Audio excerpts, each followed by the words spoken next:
Dans cette vidéo, je vais parler des exemples en mathématiques. Et ce que j'entends par exemple, c'est surtout choses petites et concrètes. Au sens où la chose qui est très enivrante en mathématiques, c'est qu'on est confronté à des choses qui sont universelles, qui existent un peu dans un autre monde que le monde de la vie réelle. On a un peu l'impression de toucher à une sorte de vérité qui nous dépasse. Et c'est ça qui est un petit peu enivrant. Et on a tendance à oublier notre manière humaine d'aborder les choses. C'est-à-dire que si tu y réfléchis, le seul moyen de retenir une certaine convention ou de retenir pourquoi une certaine preuve fonctionne de la manière dont elle fonctionne, le meilleur moyen, c'est d'avoir un exemple qui fonctionne. On est toujours incapable de se rappeler pourquoi il y a un signe -1 à telle ligne de la preuve ou pourquoi on est obligé d'avoir telle hypothèse tant qu'on n'a pas un exemple qui nous parle et qui nous fait dire dans cet exemple, c'est très visible à quel moment on utilise cette hypothèse. On a besoin de sentir les choses de manière un peu concrète. Notre moyen d'accéder à ces choses très abstraites et très universelles passe souvent par quelque chose qu'on arrive à ressentir un peu dans nos veines. Et c'est quelque chose qu'on développe de plus en plus en mathématiques. Au début, on ne le fait pas parce que c'est assez lent, c'est maladroit. On préfère, quand on essaie de résoudre un exercice, on préfère essayer de deviner ce à quoi la preuve va ressembler. On essaie de deviner ce à quoi la première ligne va ressembler, puis ensuite de mettre la deuxième ligne. Enfin, on essaie de répliquer ce qu'on lit dans les résolutions d'exercices ou qu'on essaie de répliquer la manière dont les maths nous sont présentées. Mais plus on fait des maths et plus on a recours à des exemples bêtes et non triviaux. Je dirais que le rôle des exemples en mathématiques est crucial et ressemble un peu, mais en beaucoup plus noble et beaucoup plus important, au rôle que jouent sur certaines routes les poteaux sur le côté. C'est-à-dire que les poteaux t'empêchent de dévier, même si ce n'est pas quelque chose de très profond et même si ça n'a pas la connaissance que peut avoir une carte, les poteaux sur le côté de la route, au moins te gardent dans le chemin. C'est un peu le même exemple que font les exemples, enfin c'est un peu le même rôle que jouent les exemples, c'est que il y a un écrivain que j'aime bien qui a dit « L'intelligence n'aide pas à écrire de bons poèmes, elle peut cependant éviter d'en écrire des mauvais » et un peu ce côté-là avec les exemples concrets. Les exemples concrets vont peut-être pas t'aider à faire les preuves que tu trouves les plus belles, en revanche, ils vont t'éviter de faire des preuves qui ne fonctionnent pas, des preuves fausses. Donc il ne faut jamais négliger le rôle des exemples. Plus on fait des mathématiques et plus on s'habitue à aller chercher systématiquement, c'est ça que j'entends par le rôle des exemples, c'est systématiquement quand tu es confronté à un énoncé que tu ne comprends pas, va chercher le cas le plus simple, le plus trivial, que pourtant tu n'arrives pas à résoudre. Ça paraît toujours un peu nul parce qu'on met du temps à trouver le bon exemple, puis on fait des trucs pourris. Enfin, je ne sais pas si tu as un énoncé sur les matrices, ça veut dire que le cas non trivial, si tu veux, ça peut être le cas des matrices de taille 0 ou le cas des matrices de taille 1, ou souvent c'est le cas des matrices de taille 2. Et donc c'est un peu nul, on est en train de faire nos calculs avec nos matrices de 2 ou nos calculs avec nos matrices 1, 1, et on peut avoir l'impression de passer à côté de l'exercice. Mais c'est ça qu'il faut faire, et c'est comme ça que tu vas développer un rapport concret, et ça va dans les deux sens. Il y a une phrase célèbre en mathématiques qui dit « Un mathématicien qui ne saurait que généraliser serait comme un singe qui ne sait que monter un arbre, et un mathématicien qui ne saurait que spécialiser serait comme un singe qui ne sait que descendre d'un arbre. » Les deux sont très utiles, c'est-à-dire qu'à la fois, des choses abstraites te permettent de spécialiser et de résoudre des exercices concrets, mais en fait c'est plutôt l'autre sens qui est utile, c'est-à-dire que pour se souvenir d'énoncés abstraits et pour avoir un lien concret avec ce qui signifie, les exemples et les exercices simples ou les exercices bêtes sont très utiles. Souvent, ce qui permet de faire un pont entre deux théories ou ce qui permet de développer un bon point de vue, de développer ton intuition, c'est pas la théorie elle-même, c'est un exercice clé ou un exemple clé dans lequel plusieurs théories interviennent. En général, on n'arrive pas à vraiment sentir comment une théorie fonctionne quand on n'a pas des exemples qui parlent. Donc, par exemple, concrètement, ça signifie que quand il y a un théorème que tu essayes de comprendre, le premier réflexe, ça doit être de te demander si les hypothèses sont optimales. Très souvent, elles le sont et c'est très facile de vérifier qu'elles le sont. C'est-à-dire que souvent, les théorèmes sont de la forme soit un objet qui vérifie propriété 1, propriété 2, propriété 3, alors conclusion. Et systématiquement, il faut se demander, bon, est-ce qu'il n'y a pas une conclusion plus forte qui peut être vérifiée, mais surtout, que se passe-t-il si j'enlève l'hypothèse 1? Que se passe-t-il si j'enlève l'hypothèse 2 ou l'hypothèse 3? Et c'est extrêmement précieux. C'est vraiment un gain de temps énorme parce que très souvent, tu arrives très vite à trouver des contre-exemples, à comprendre que si tu enlèves l'hypothèse 1, tu as telle chose qui vérifie les hypothèses 2 et 3, mais qui ne satisfait pas la conclusion du théorème. Mais via l'exemple, tu arrives à sentir à quel moment de la démonstration, même si tu ne connais pas encore la démonstration, tu arrives à sentir à quel moment va intervenir la propriété 1. Parce que tu sens physiquement, tu touches du doigt, si tu veux, un exemple dans lequel tu sens physiquement pourquoi la propriété 1 fait défaut à cet exemple. Tu vois très visiblement sur cet exemple, Ce qui fait que la conclusion ne fonctionne pas, c'est qu'on n'a pas la propriété 1 et on le voit très bien à travers telle chose. Et ensuite, et en général, ça donne tout fait la manière de démontrer la chose. C'est-à-dire que quand tu as compris, quand tu as trouvé un contre-exemple qui ne vérifiait pas la propriété 1, un autre contre-exemple qui ne vérifiait pas la propriété 2, un autre contre-exemple qui ne vérifiait pas la propriété 3, tu les mets ensemble et ça suggère comment il faut faire la preuve. Bon, bah, à tel moment, il faut utiliser telle propriété parce que crucialement, c'est elle qui fait défaut dans mon exemple qui ne vérifiait pas la propriété 1. Enfin, il faut prendre le réflexe d'avoir un éventail d'exemples aussi variés que possible. Souvent des exemples très simples.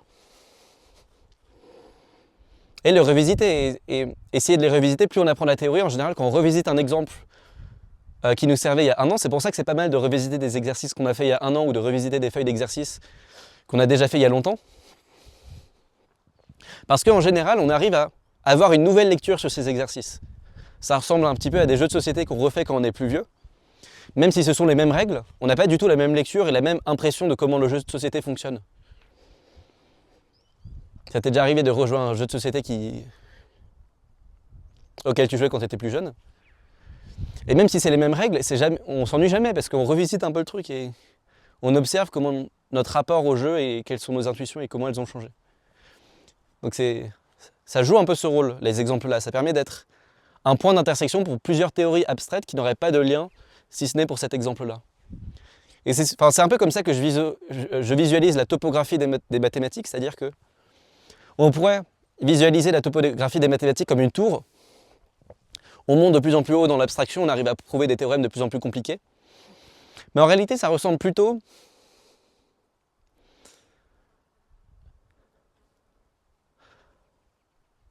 à une carte avec plein de points différents, mais qui sont reliés entre eux. Mais chaque point qui représente un théorème ou une théorie un peu abstraite est relié aux autres via des exemples. C'est-à-dire que dans un exemple, tu peux lire plusieurs théories entrer en action et c'est un moyen concret de les sentir et de sentir leurs limites ou de sentir à quel point elles sont utiles. Donc voilà, je fais cette vidéo parce que c'est quelque chose qui ressort toujours avec mes collègues colleurs, quand on se demande quelle est la différence et comment on a progressé par rapport à avant ou alors quelles sont les lacunes qu'on voit chez les élèves qu'on colle, qui sont plus jeunes. C'est systématiquement le fait qu'ils ne se tournent pas assez vers des exemples. Le fait qu'ils tentent tout de suite des choses très abstraites alors qu'ils n'ont aucune idée de comment ça fonctionne. Très souvent, ils se lancent dans des théorèmes alors que si tu essayes vraiment l'exemple plus simple, tu vois très bien que cette voie ne va pas fonctionner. Et c'est là où tu peux gagner beaucoup en compréhension. Et il n'y a rien de honteux, c'est très noble le fait d'avoir des exemples et d'avoir des choses concrètes. Moi, je m'en souviens quand j'étais en stage chez un certain mathématicien, en première année. C'est ça qui m'a frappé, c'est que ça ne le dérangeait pas du tout, et il s'amusait, visiblement, à passer 1 heure ou à passer 1h30 sur des cas qui étaient vraiment bidons. Sur des cas qui paraissaient vraiment ridicules et tout petits. Et parce que c'était vrai que c'était le premier cas non trivial qu'on ne comprenait pas, et donc au lieu d'essayer de faire des choses très générales, il essayait de comprendre ce cas-là. Et en mathématiques, on n'a jamais un problème de ne pas savoir généraliser, c'est-à-dire que la manière dont les mathématiques avancent, c'est quasiment systématiquement la chose suivante. On prouve quelque chose dans un cas concret, qu'on comprend bien. Puis ensuite, on regarde ce qu'on a fait dans la preuve. Ce qu'on a fait dans la preuve nous paraît nouveau, dans ce cas-là. Et on remarque qu'en fait, on n'a pas utilisé telle hypothèse. On remarque qu'en fait, l'esprit de la preuve peut être appliqué dans tel autre cadre. On remarque qu'on n'a pas utilisé telle hypothèse et qu'on peut l'appliquer à des objets plus généraux. Et donc, on a un nouveau théorème. Mais très souvent, c'est en généralisant quelque chose qu'on comprend bien sur un petit cas. Et concrètement, ça signifie que quand tu fais des exercices et que tu arrives à sentir, et c'est un sentiment qu'on arrive à développer, plus tu as recours à des exemples et plus ton panel d'exemples est riche et connecté à ton intuition, plus tu arrives à sentir l'exemple crucial. Plus tu arrives à comprendre, si je comprends le cas des matrices de 2 pour cet exercice-là, je vais m'en sortir. Et concrètement, quand tu fais un exercice, quand tu sens l'exemple crucial, c'est toujours très simple de le généraliser. Tu fais la preuve et puis tu observes, moi j'ai utilisé tel théorème. Les théorèmes sont valides en toute généralité, donc je peux mot à mot appliquer le théorème au cas des matrices NN. C'est un des termes qui revient le plus quand tu lis des articles mathématiques. C'est pour cet énoncé, nous pouvons reprendre mot à mot la preuve qu'on a fait précédemment et en fait on n'a jamais utilisé telle hypothèse. Et donc on peut l'appliquer mot à mot. C'est ce qui revient le plus. Donc voilà, ce qui te fait défaut quand tu fais un exercice, c'est jamais qu'il y a un exemple que tu comprends bien mais que tu n'arrives pas à généraliser, c'est toujours que tu n'as pas de point d'accroche. Donc c'est ça qu'il faut faire quand tu es devant un exercice difficile, c'est trouver des points d'accroche, c'est pas essayer de faire le générateur aléatoire et de lancer des arguments de preuve les uns après les autres. C'est quelque chose que plus on fait en mathématiques, plus on fait. Enfin, que plus on fait des mathématiques, plus on se tourne vers les exemples, et à l'opposé, plus tu vas à la périphérie des mathématiques, et plus c'est là où il y a un fantasme sur ce qu'on ne comprend pas en fait. Moi je m'en souviens, pendant longtemps, les preuves dont j'étais le plus fier, c'était les preuves que je ne comprenais pas, ou que personne ne comprenait. C'était les preuves qui, quand je l'expliquais à quelqu'un, la réaction était « mais c'est de la magie noire, je ne comprends pas comment on pourrait avoir réfléchi à une preuve pareille ». C'était les preuves qu'on ne comprenait pas, et quand on grandit, on finit par de plus en plus avoir recours aux exemples, et c'est là où on développe, où on est plus efficace. En général, on a un gros préjugé sur le niveau de généralité que requiert un exercice. C'est-à-dire qu'il y a un exercice qui est énoncé dans la plus grande généralité, et on réfléchit immédiatement dans cette généralité ou dans ce niveau d'abstraction. C'est là souvent où on manque de recul et on n'arrive pas à... Un mathématicien que j'aime bien, Alexandre Grothendieck, disait « J'utilise les niveaux d'abstraction et les niveaux de généralité un peu comme on utilise le levier de vitesse sur une voiture. Ce n'est pas nous qui décidons quelle vitesse, mais on s'adapte à ce que le terrain nous propose. Si pour le terrain, tu as besoin de juste la première vitesse, de juste un truc bidon que n'importe quelle voiture peut faire tourner, bah c'est ce qu'il faut faire. Et en général, on est tenté d'utiliser la plus grosse machinerie constamment.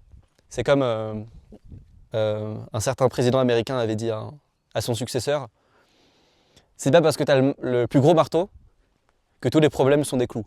C'est pas parce que tu es le meilleur en abstraction et que tu arrives à comprendre des choses très abstraites que tous les problèmes requièrent de passer à la 6e vitesse.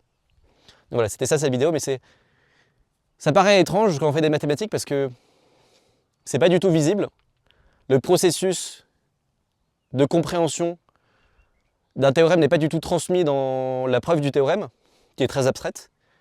Mais plus on grandit et plus on se rend compte que c'est en passant par les exemples qu'on arrive à faire des choses même très abstraites. Donc ça... Ouais.